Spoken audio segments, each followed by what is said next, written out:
Buenas tardes, doctor José Félix Palomino Manchego. Muy buenas tardes. Agradecerle por su presencia, mi estimado doctor, y gracias por hacer un espacio en su tiempo académico para poder compartir un tema muy importante para nosotros en los órganos jurisdiccionales respecto al expediente 02-2018, proceso competencial. El doctor es magíster en Derecho, Comisión en Ciencias Penales, doctor en Derecho y Ciencia Política por la Universidad Nacional Mayor de San Marcos, decano y director académico de Ciencias Políticas de la Universidad de San Marcos, también profesor principal de Historia de la Cultura, Derecho Constitucional, Derecho Procesal Constitucional, Ciencia Política y Filosofía, Derecho de Pregrado y Posgrado de la Universidad Nacional Mayor de San Marcos, San Martín y Academia de la Magistratura.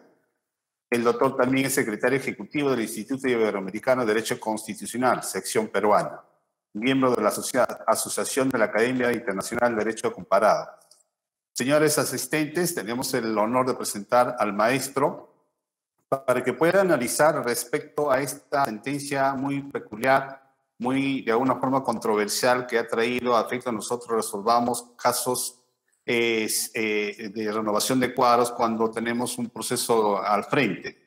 Obviamente recibamos al doctor José Félix Palomino Manchego, quien en este momento le cedo la palabra a mi estimado maestro. Muy buenas tardes. Buenas tardes, tengan todos ustedes un saludo muy cordial al magistrado de carrera, Johnny Aquino Quintana, por la presentación. Agradezco también a la Corte Superior de Lima por permitirme una vez más compartir con todos ustedes, distinguidos cibernautas, esta sesión académica en lo tocante a lo que es un tema, ya se ha dicho, un tema controversial. Un tema que de una u otra forma ha venido teniendo consecuencias en la práctica, como lo vamos a demostrar a continuación. El campo de acción que me propongo desarrollar en estos 45 minutos que se me ha dado gira sobre la base de dos aspectos nucleares. Uno es el tema del conflicto competencial y dos, a renglón seguido, por la fuerza de las cosas hay que decirlo, es el tema del control de convencionalidad.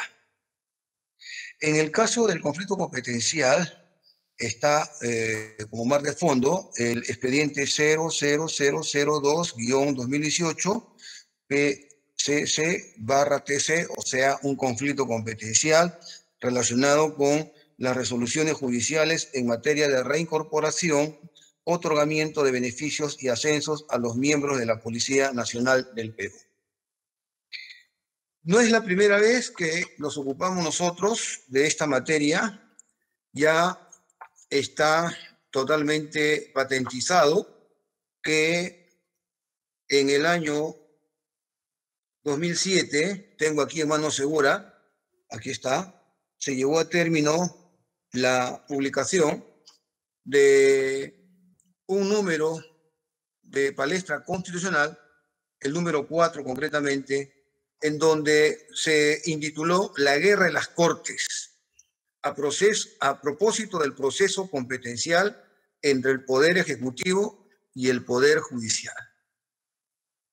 Esta publicación, en donde hay plumas de los distinguidos colegas Monroy Gálvez, Santisteban de Noriega, que ahora goza la paz de la tumba, Blume Fortini, magistrado del Tribunal Constitucional, Aníbal Quiroga León, Palomino Manchego, Jaulo Bentemía, Luis Castillo Córdoba, Eloy Espinosa Saldaña, Rosana Jiménez Vargas, David Abanto Torres, Luis Helguera Valega y finalmente el pronunciamiento muy importante de la Corte Suprema de Justicia del año 2007, 22 de abril.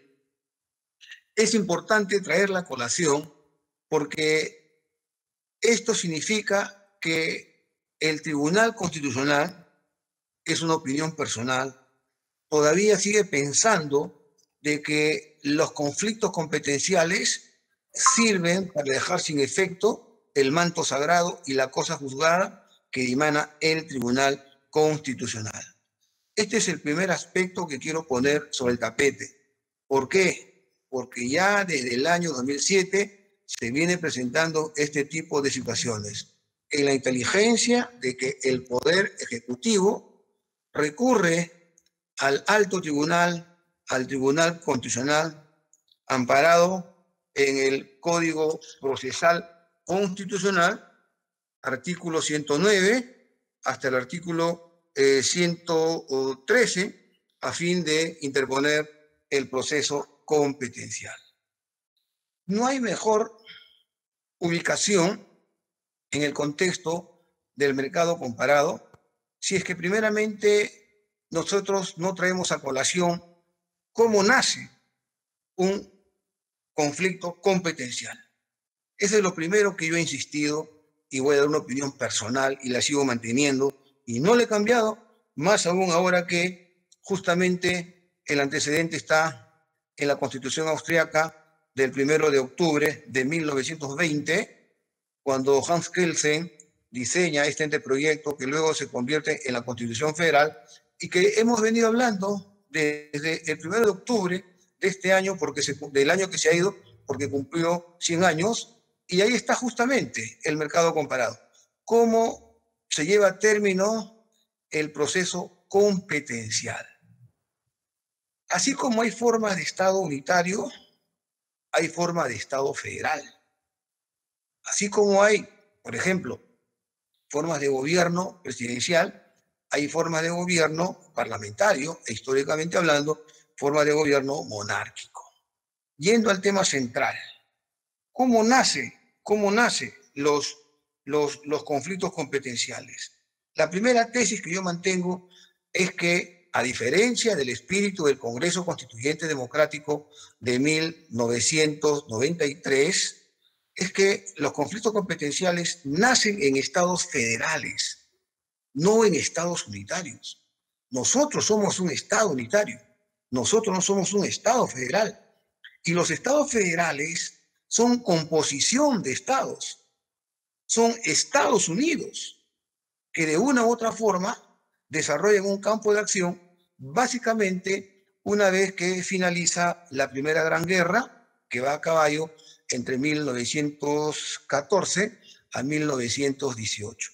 Por lo tanto, entender qué significa en toda su complexión y recurriendo y tocando la puerta a la vitrina comparada, pues hemos de decir que un proceso competencial o un proceso entre órganos constitucionales de relevancia constitucional es cuando se da todo esto dentro de un Estado federal.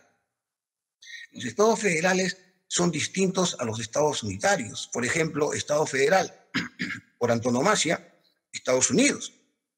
Históricamente hablando, se dice que Suiza, y no le falta razón, es un Estado federal sobre la base de los cantones suizos medievales.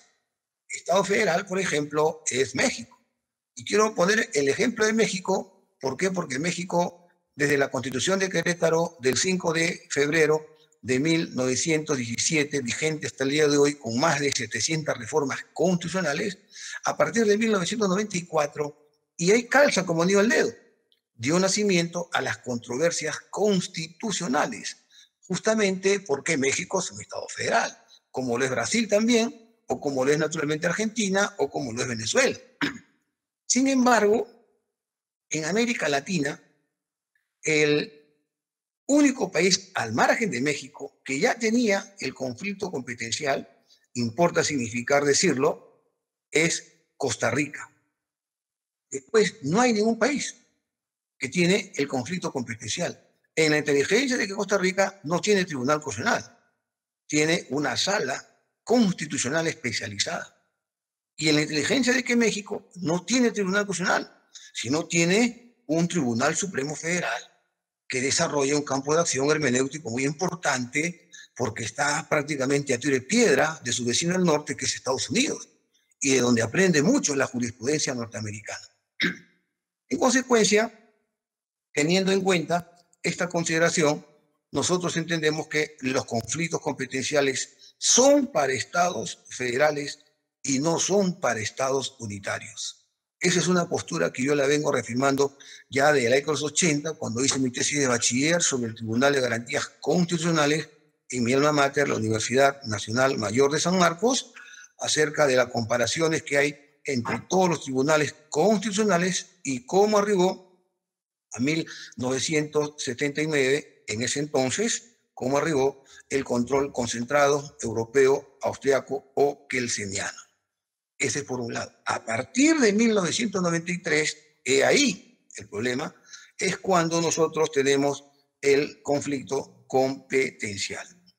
¿Qué significa esto? Significa pues que al tener el conflicto competencial y estando modulado, entre otros antecedentes, en la Ley Orgánica del Tribunal Constitucional anteriormente, ahora en el novísimo Código Procesal Constitucional, que ya ha envejecido prácticamente con la jurisprudencia que va dimanando el Tribunal Constitucional, tenemos nosotros que aceptar, naturalmente, porque no somos legisladores, ni mucho menos somos constituyentes, la forma como se va a llevar a cabo su desarrollo, desde el punto de vista procedimental. Este es muy importante. Pero desafortunadamente no se entendió bien el tema y justamente nació la guerra de las Cortes, a partir justamente de este caso entre el Poder Ejecutivo y el Poder Judicial. Y esto apuntala básicamente el año 2007.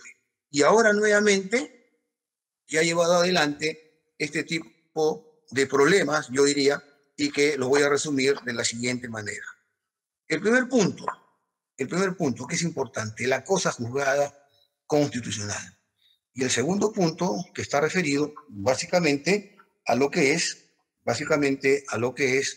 el tema de artículo 139, principios y derechos de la función jurisdiccional en la inteligencia de la función que le cumple desarrollar al Poder Judicial. Y esa función es una función jurisdiccional. Por lo tanto, ahí viene el problema. Función jurisdiccional y función política. Las atribuciones que tiene el Poder Ejecutivo es una función netamente administrativa. La función que tiene el Poder Legislativo es una función netamente legislativa sobre la base de la producción de leyes. Y la función que tiene el Poder Judicial es evidentemente una función jurisdiccional. Y a partir del año 79, con el Tribunal de Garantías, hoy en día, 1993, con el Tribunal Constitucional, entonces hay un juez de jueces que va a ser el intérprete supremo de la constitucionalidad. Y ese es el Tribunal Constitucional. Y al Tribunal Constitucional peruano se le ha dado esta atribución. Por mandato constitucional, la Constitución de 1993, y por mandato legal, el Código Procesal Constitucional. Pero ¿cuál es el problema? ¿Qué es lo que pasa? El manto sagrado, la cosa juzgada constitucional, en realidad no puede modificarse. Y ya está dándose este tipo de prácticas constitucionales en el sentido de que se toca la puerta al Tribunal Constitucional a los efectos de llevar adelante el trámite de procesos constitucionales. Ahora, un proceso constitucional relacionado con un conflicto competencial.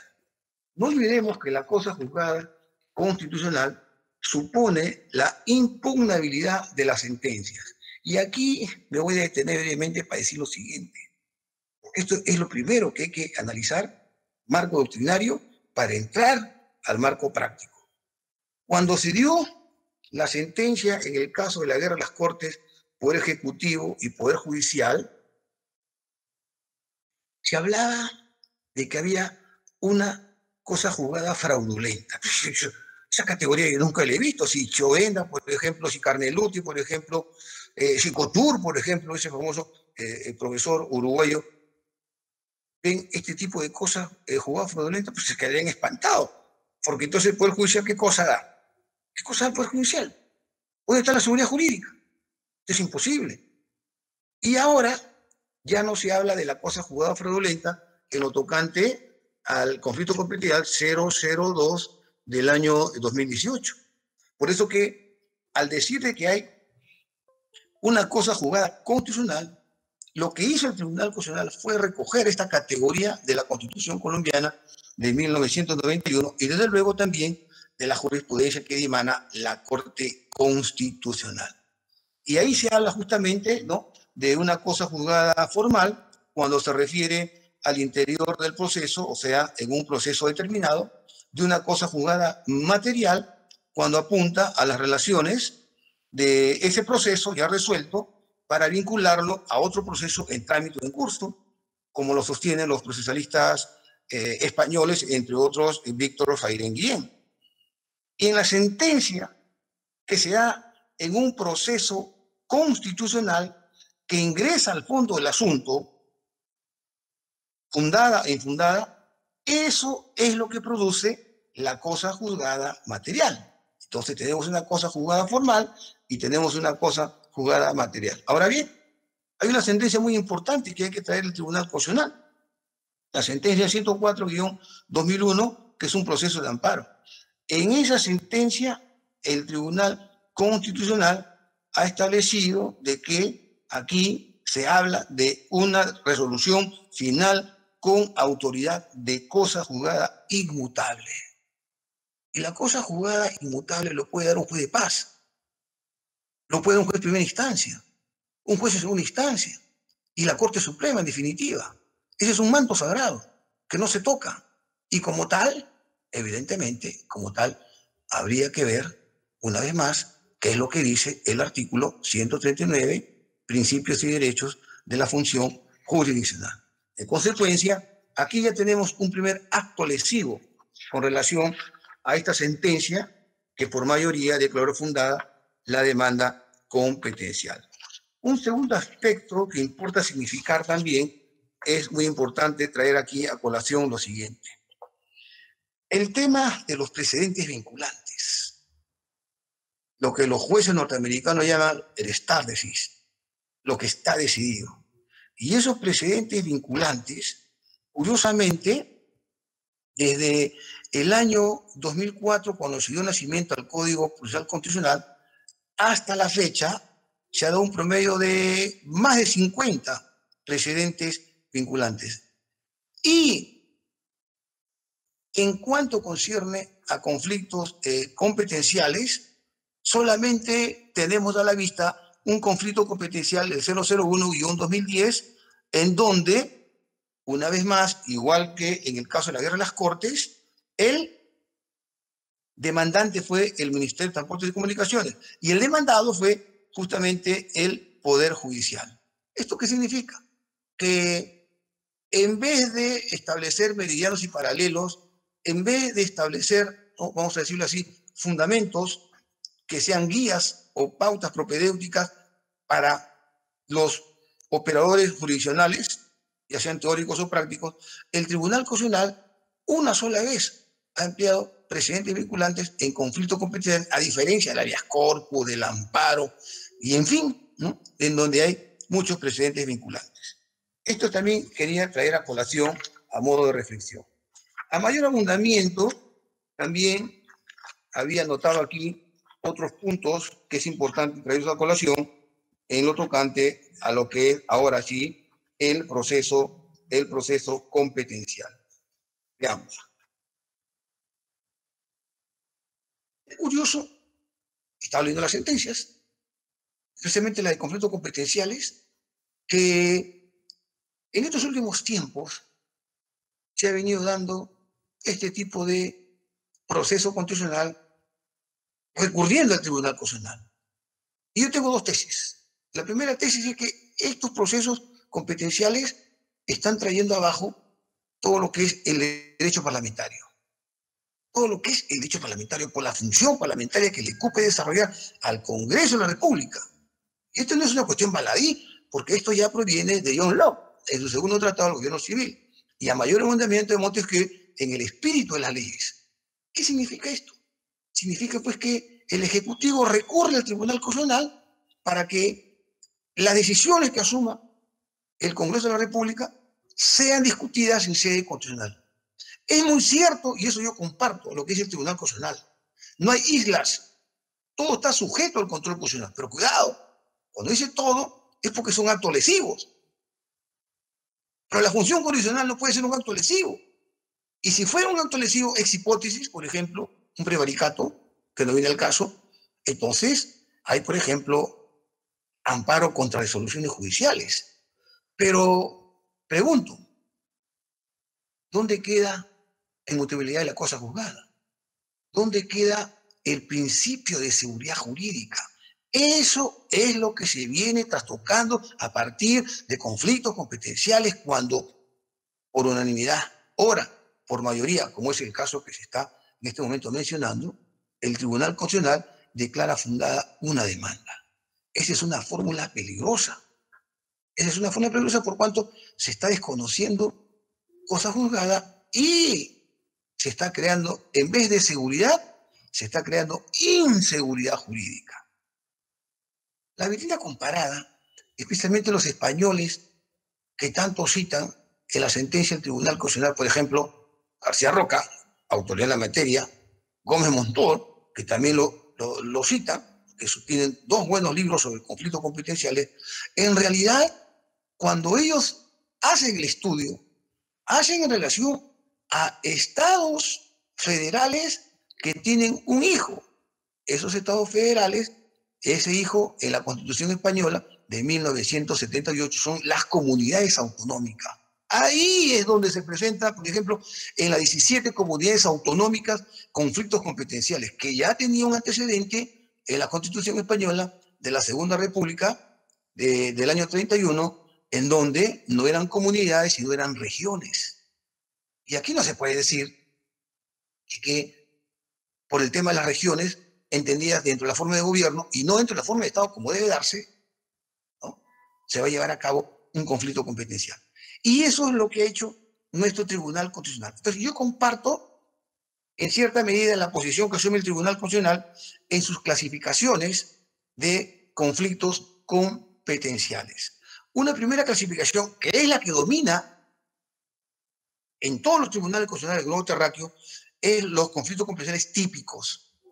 Los típicos son positivos y son negativos. Positivos cuando hay una disputa entre dos órganos de pelaje o relevancia constitucional. Clásicos: ejecutivo, legislativo, judicial. Y negativos cuando rehuyen a la competencia. Eso se da siempre en estados federales, no se da en estados unitarios. Y ahí viene ahora el aporte que hace el Tribunal Constitucional, cuando habla, por ejemplo, de conflictos competenciales atípicos. Ahí es donde viene el problema. En esos conflictos competenciales atípicos, que es la primera clasificación también, habla de conflictos constitucionales por menoscabo de atribuciones constitucionales. Y ahí estamos entrando al tema central, porque ese es el petitorio de la demanda. Ese es el petitorio de la demanda. Este conflicto competencial subexamen: conflictos constitucionales por menoscabo de atribuciones constitucionales. Y el tribunal ha abierto ahí tres avenidas. El Tribunal Constitucional ha abierto tres avenidas. Una, en sentido estricto, que es justamente en el caso que estamos analizando y conforme aparece a folios 1 de la demanda que se presentó ante el Tribunal Constitucional por parte del Ministerio del Interior. 2, por menoscabo de interferencia. Y 3, por menoscabo de omisión.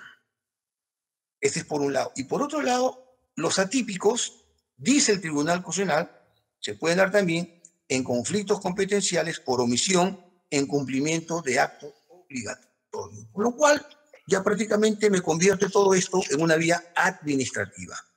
Y la segunda clasificación, ¿no?, que es la válida para nosotros, es conflictos positivos y es conflictos negativos, como ya se dijo en antes, ¿no?, que vendrían a ser para el Tribunal Constitucional los típicos, ¿correcto? Entonces viene la pregunta: ¿puede una demanda y a su turno una vez que se declara fundada la demanda, sobre pretexto de que a causa del menoscabo de las atribuciones del poder ejecutivo, esas atribuciones han sido desconocidas por el Poder Judicial, llevar adelante este conflicto competencial, yo creo que no. Yo creo que no. Y aparte de lo que he dicho, seguridad jurídica, manto sagrado, yo creo que aquí hay un problema peor de lo que en ese momento se pensaba que era. ¿Saben por qué? Porque el Tribunal Constitucional no va a resolver los procesos que estaban en trámite a nivel de Poder Judicial, ya sean procesos constitucionales de amparo o ya sean procesos desde el punto de vista contenciosos administrativos. Usted no se imagina el follón que se ha armado a la hora de llevar adelante la adecuación de estos procesos que estaban en trámite. Y yo solamente voy a poner un ejemplo, que no lo voy a ampliar tampoco los horizontes, porque no hay mejor botón de muestra que no se dé adelante con el ejemplo que se ponga de una causa o de un proceso.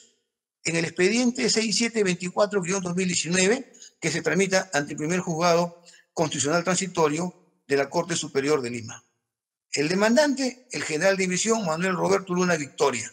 El demandado, el Ministerio de Defensa y el Ejército Peruano. Un botón de muestra estoy poniendo solamente, porque no solamente involucra a la Policía Nacional, sino también involucra desde el punto de vista de lo que es el Ministerio de Defensa. Estaba bien, hasta cuando vino ya la ejecución de sentencia, o cuando vino ya la modulación, ¿correcto? Y a las finales sale una sentencia irrita que no cuadra ni a favor ni en contra, sino trae más confusión, simple y llanamente porque el Tribunal Constitucional no aplicó un criterio hermenéutico, como sí lo aplicó en otros procesos constitucionales, especialmente en el caso de la legislación antiterrorista. ¿Cómo se llama ese criterio hermenéutico? ¿Cómo se llama ese estándar constitucional? Se llama previsión de consecuencias. Y ese es el punto dolem, ese es el punto neurálgico. No se ha llevado adelante la previsión de consecuencias de lo que mañana más tarde iba a venir y todo lo que se ha armado. Y más aún ahora con la COVID-19, en donde los procesos no es por culpa del órgano judicial, sino por la forma como se tiene que llevar a cabo el distanciamiento social y la forma como se viene trabajando, se vuelven lentos. Entonces, ¿qué cosa es un proceso constitucional? No es un proceso ordinario. Un proceso constitucional, como dice nuestro sagüez, profesor argentino, es un proceso lapidario, sumarísimo, en donde se discute pelaje constitucional y no pelaje administrativo. Entonces, ¿cómo el Tribunal Constitucional lleva adelante, ¿no? Declarar fundada la demanda de conflicto competencial sobre la base de que hay, en esta fecha, 16 de julio del año 2020, lo tengo aquí sobre el tapete, ¿no? Una mayoría en el sentido de que se tiene que declarar fundada la demanda. Hay algo muy importante, porque ya se dio la pista. Un tribunal constitucional no es uno, no es unipersonal. En los conflictos competenciales, esa fue la idea de Kelsen. Y lo dice y lo reafirma en su opúsculo de 1928, La garantía jurisdiccional de la Constitución, porque Kelsen había sido ponente, había sido creador, por eso le decía su criatura predilecta al Tribunal Constitucional.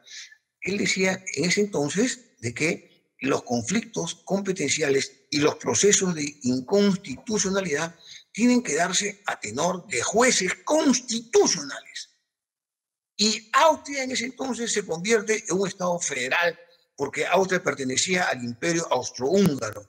Y ese Imperio Austrohúngaro se desplomó el año 18 y nació Austria, nació Hungría, nació Checoslovaquia, y prácticamente se rediseñó topográficamente el viejo mundo. Y la idea de ellos era los estados federales como es hasta el día de hoy, salvo la Francia, que en la época napoleónica heredó pues un estado unitario, ¿no? Pero casi todos eran estados federales. volviendo al tema central. Por lo tanto, nosotros entendemos de que este proceso competencial en realidad no encuadra los lineamientos de lo que viene a ser, en el sentido estricto de la palabra, un proceso competencial. Los procesos competenciales en realidad apuntan básicamente al diseño de órganos de relevancia constitucional. Y tuvimos mala suerte porque acuérdense que los primeros procesos competenciales, el primero yo recuerdo que fue entre OMPI y RENIEC.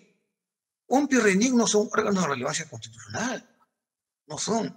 Un tribunal constitucional, decía Kelsen, actúa en los procesos competenciales como árbitro. Esta es tu atribución y esta no es tu atribución. Así de simple. Pero no, jamás Kelsen se imaginó de que iba un proceso competencial a desplomar cosa juzgada constitucional. Entonces viene el problema. ¿Hay que politizar la justicia? ¿Hay que politizar la justicia?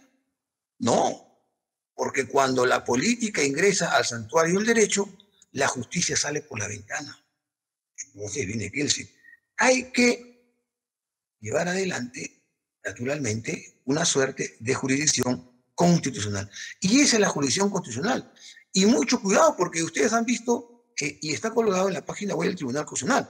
El Tribunal Constitucional tiene una clasificación muy importante de los procesos constitucionales que nosotros lo empleamos, porque es gráfica, es operativa, es didáctica.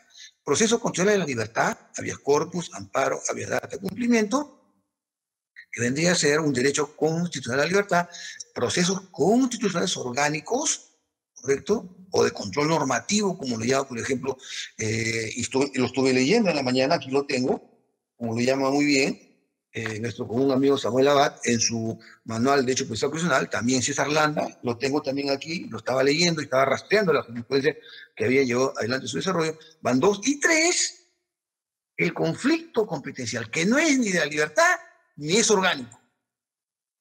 Hizo bien en la clasificación, pero cuidado, que esa clasificación tiene que contrastar con la práctica. A la hora de llevar adelante la sentencia constitucional.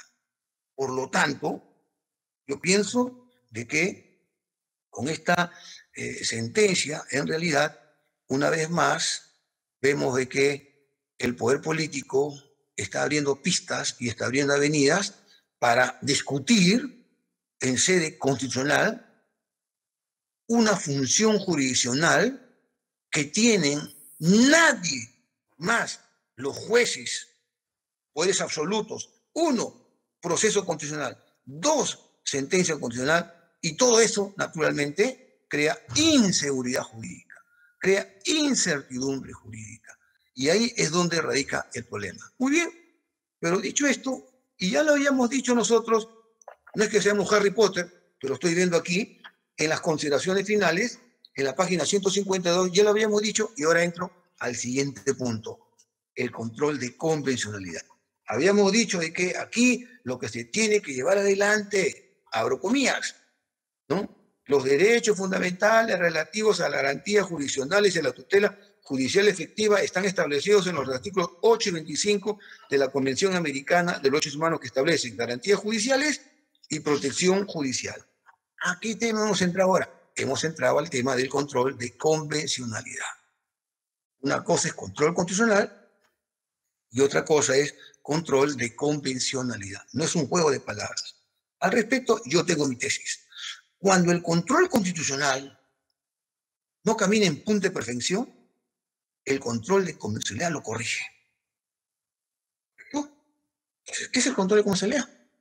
Pactos, convenios, protocolos, tratados y convenciones en materia de derechos humanos. Es lo que hasta hace poco se decía de que había de por medio, y existe, pero ahora con otro giro, control de constitucionalidad, el tema del derecho internacional de los derechos humanos. ¿Esto qué significa? Que aquí hay pacta sunt servanda. El Estado parte Perú debe de saber de que hay un nivel supra o internacional y que hay de por medio, naturalmente, un estatuto o una convención de Viena de 1969, que es el tratado de todos los tratados. Y por lo tanto, el sistema regional americano, nuestro, apunta a una comisión interamericana y apunta naturalmente a la Corte Interamericana de Derechos Humanos. ¿Esto qué significa? Significa pues que el control de convencionalidad hoy en día, más que en Europa, en América Latina, ha venido desarrollando un campo de acción muy importante. ¿Y esto por qué? Simple y llanamente porque el control de comercialidad, en términos de sinónimos, significa desconocimiento de derechos fundamentales. Entre otros, por ejemplo, el popurrí de derechos civiles, políticos, económicos, sociales y culturales, como por ejemplo el derecho a la verdad. El tema por ejemplo, lo que acaba de decir en su día la Comisión de la Verdad, en los habeas corpus instructivos. Entonces, un control de convencionalidad lo que hace básicamente es establecer criterios hermenéuticos a nivel supra o internacional en sentencias constitucionales, supranacionales, Corte Interamericana de Derechos Humanos, a los efectos de que se vuelvan las cosas al estado anterior. Y por eso que ese control de convencionalidad también tiene medidas precautorias, tiene medidas provisionales, o mejor dicho, tiene medidas cautelares, como por ejemplo, esos 3 magistrados del Tribunal Constitucional que el Congreso de la República los quiso destituir años atrás, con lo cual se establece una suerte de garantismo. ¿Esa fue la idea de quién? Esa fue la idea de Hugo Grotius, en De Iure Belli Ac Pacis, del derecho a la guerra y del derecho a la paz. Y eso es lo que hoy en día estamos viviendo, no solamente a partir de la Constitución de 1979, sino reafirmada en la Constitución de 1993. Pero curiosamente nació el año 78, porque nosotros ingresamos al control de consolidad por decretos leyes que dio el general Morales Bermúdez antes que se vaya a sus cuarteles de invierno el 28 de julio de 1980. Eso es lo de menos, porque ahí no vamos a discutir los efectos que tiene un decreto ley, de ninguna manera, y hasta eso ya prácticamente está reconocido, ¿no? Sino en el sentido de que los efectos que ha ido llevándose adelante, andando el tiempo, y que por eso también no quería dejar de mencionar el tema del control de convencionalidad. Y eso lo hace la Corte Interamericana, pero también, y eso lo reconoce Sergio García Ramírez, presidente y juez de la Corte Interamericana, que acuñó el término de control de convencionalidad, en el caso peruano, a partir de la 4ª disposición final y transitoria, los jueces están en la obligación de aplicar y tener sobre el tapete no solamente su Código Civil, su Código Penal, su Código Procesal Constitucional, su Constitución a nivel interno, sino también instrumentos internacionales. ¿Por qué? Esta tesis yo la comparto ya más de 20 años en la Academia de Magistratura. Los jueces crean derecho. Los jueces crean derecho. Y hay sentencias en ese sentido, en la inteligencia de que un juez hace jurisdictio. Y puede ser juez de aquí, de allá o allá. Cualquier juez crea derecho. Y eso, cuando lleva adelante, es justamente lo que es la cosa juzgada. In pectore. Una cosa juzgada que no puede ser modificada por un conflicto competencial. Si Kelsen leería estas sentencias, la que he mencionado en el año 2007, y la actual seguramente se vuelve a morir inmediatamente, ¿no? Si estos profesores españoles que he mencionado y ven sus citas que las hace la parte demandante, eso no es el espíritu de lo que ellos han querido, porque en realidad ellos están pensando en estados federales de autoridades comunitarias, estados autonómicos o comunitarios. Eso también es lo que hace la Ley Fundamental de Bonn de 1949. Alemania federal es un estado federal. Eso es lo que hace también conflicto competencial la Constitución Casalpina italiana de 1947, que tiene justamente, ¿no?, el tema hoy en día de las regiones. Ese es el conflicto competencial, no el que se quiere traer acá sobre la base de tener al frente, ¿qué cosa? ¿Tiene al frente qué? Cuestiones administrativas. El propio tribunal ha dicho que son cuestiones administrativas. Entonces, lo que se está pidiendo no es un tema de invasión. Aquí el Poder Judicial no ha metido sus pezuñas en algo que no le conoce. No, esa es la labor porque todo está sujeto. ¿Y qué cosa es lo que se está discutiendo? Y con esto voy a terminar. Hablo en términos prácticos porque yo también he llevado amparos. Y a través de esos amparos el Poder Judicial ha repuesto a muchos oficiales o miembros de la Policía Nacional. ¿Por qué? Porque ese tema de la renovación de cuadros es un tema político. Y la política, como decía Kelsen, tiene que estar dentro de lo que es una sentencia constitucional, resumido a través de la jurisdicción constitucional. Y ese es el criterio sin mácula que desarrolla ahora los jueces del Poder Judicial. Y hay formas de dejar sin efecto, pero no a través del conflicto competencial. ¿Por qué? Decía de que estas renovaciones de cuadros que se dan son renovaciones de cuadros de tránsito, son renovaciones de cuadros sin sentido común, son renovaciones de cuadros en donde el presidente de la República, que no tiene tiempo para resolver los problemas, va a entrar ahora en el tema de los nombramientos. Esta es una postura que se adopta de la Constitución norteamericana de 1787. El presidente de la República es la figura principal, ¿correcto? Es un presidente que gira en función de la Constitución norteamericana. Pero aquí, ¿dónde está la motivación? ¿Dónde está la razonabilidad? ¿Dónde está la proporcionalidad?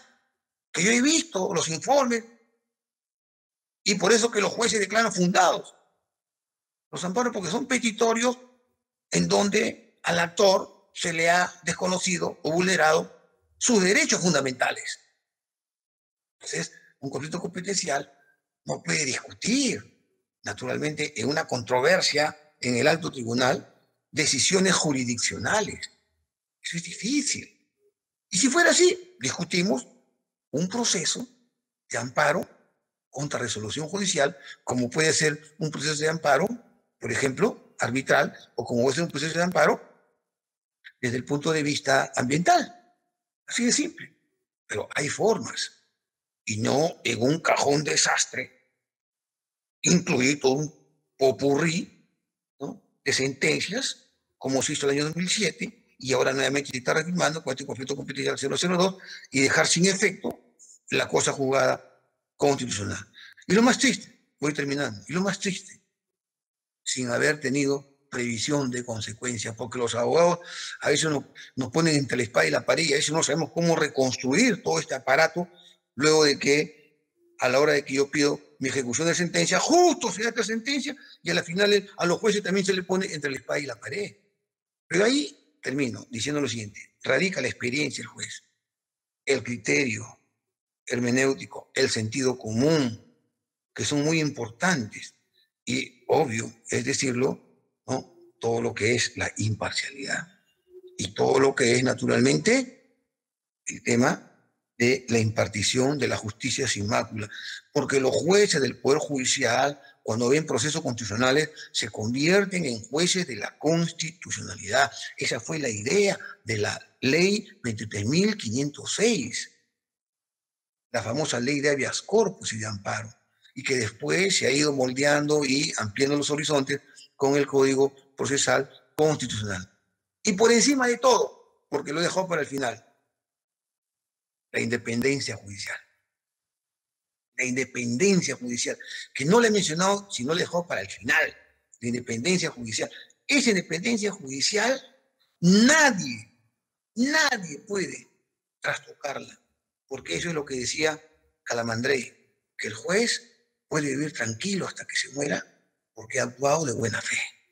Y eso hay que tenerlo siempre presente. Agradezco una vez más a los organizadores de la Corte Superior de Justicia de Lima, y evidentemente estoy con la hora más o menos, con unos 5 o 6 minutos para compartir algunas inquietudes, doctor Aquino, porque ahí ingreso a mis clases en la universidad. Muy amable a todos ustedes. Muchas gracias, mi estimado maestro. Sí, vamos a hacer solamente 5 minutos, doctor. Vamos a ver rápidamente las preguntas. En principio, agradecer también al doctor José Neira Flores, juez supremo, que es el director de la escuela, que nos ha dado las facilidades para poder llevar este evento. Bien, doctor, la pregunta. Efectivamente, hay figuras que, digamos, importamos del common law. Este es uno de ellos que usted ha precisado, en el sentido que este proceso de competición en realidad son de estados federales y nosotros somos un estado unitario. Pero eso es lo que hay, doctor. La pregunta es específica. ¿Usted cree que el Tribunal Constitucional, con la facultad de la autonomía procesal, entre comillas, puede reputarse este tipo de sentencias? Es decir, con la facultad que se suele señalar que el Tribunal Constitucional tiene la autonomía procesal, puede sacar este tipo de sentencias y como tal, ¿cómo se le toma esta sentencia? ¿Como un precedente vinculante? ¿Como una doctrina constitucional, doctor? Muy bien. La autonomía procesal. Justo estaba leyendo aquí a Samuel Abad en la página 38, Autonomía del Derecho Procesal Constitucional. Antes de eso, mi querido magistrado Aquino Quintana, quiero decir lo siguiente, ¿no? En el sentido de que, si vamos al mercado comparado, lo que usted ha mencionado, el tema de la autonomía, esto lo tocamos de España, pero el sentido del pensamiento español es distinto al sentido de lo que se quiere dar aquí en el Perú. Esto es algo muy importante que hay que tener en consideración. Y no lo digo yo, lo dicen casi todos los constitucionalistas, empezando por Domingo García de la UNE. Muy bien. No hay límites. Todos estamos sujetos al control constitucional. Todos. 3. No hay criterios absolutos. Hay criterios relativos. Y esos criterios relativos, justamente, ahí va la respuesta, debe emplear el Tribunal Constitucional continuo, buscando siempre pelaje constitucional, jerarquía constitucional, supremacía constitucional, promoción de derechos fundamentales y así por el estilo. Pero no puede excederse. Eso no es una autonomía que puede ser absolutos. ¿Qué puede ser absolutos? Puede ser absolutos, correcto, pero bajo ciertos límites, bajo ciertos cánones. Y eso lo dijo en uno de los congresos nacionales que se desarrolló aquí en el Perú, y está publicado el libro. Él es rector de la, está la respuesta, él es rector de la Universidad Nacional Autónoma de México, el siempre recordado maestro Jorge Carpizo, en un libro que se llama Límites a las sentencias del Tribunal Constitucional. Hasta la sentencia del Tribunal Constitucional tiene sus límites. Así de simple.